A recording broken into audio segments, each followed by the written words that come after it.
Birth control pills are a hot topic these days. The New York Times reports that social media has stirred up a lot of misinformation about the pill. The author of that New York Times piece, Alicia Hardidasani Gupta, is joining us this morning to discuss. Thanks so much for being with us. Thank you for having me, Natalie. So, Alicia, you outlined how several ads on social media are indicating that more women are quitting the pill because of, and I quote here, irreversible side effects. But how true is that? So it's not just ads on social media. It's influencers who are acting and posting advice, acting as experts and posting advice on these platforms, even if they have no medical background. And really seeing this proliferation of misinformation all over my feed was, in fact, the reason we decided to do this piece. To be clear, for most people, the side effects of the pill are not irreversible, and the risks of a severe reaction like a stroke is very, very low. For example, it is roughly around 8 out of every 100,000 women, the risk of stroke, if you're using the pill. And that is maybe an older version of the pill, not the newer, lower dose versions. And that risk is far less than the risk of a stroke during pregnancy, which is about 30 out of every 100,000 women. So I don't want to undermine the terrible experience that women do have on the pill. It can be truly horrible for so many. But to answer your question, the side effects are not irreversible. And what we found in our investigation is that a lot of women are still using the pill. They are not abandoning the pill based on the misinformation on social media.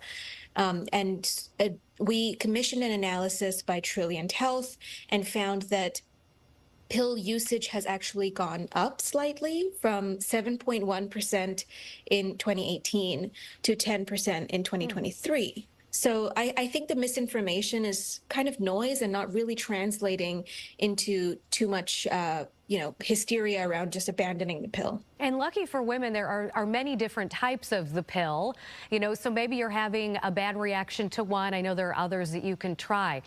What have you found the role of birth control has played in states that have seen recent abortion access restrictions? So in our investigation, we found that there is quite a bit of overlap between the states that have some of the most restrictive abortion access bans and the states that saw some of the biggest growths in birth control pill prescriptions. So, for example, in Alabama, where abortion is completely banned right now, prescriptions went up by almost 5% between 2018 and 2023, and that is far higher than the national growth level of 3%.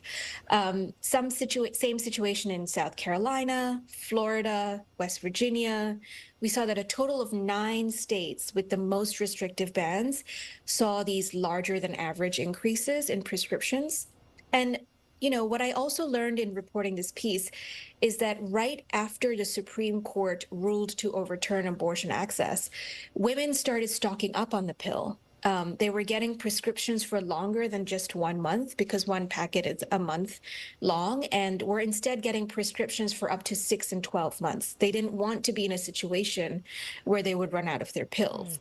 And of course, while this story focused on just a pill, we know from CDC data that more and more women are also opting for sort of longer acting contraceptives like the IUD and the implant.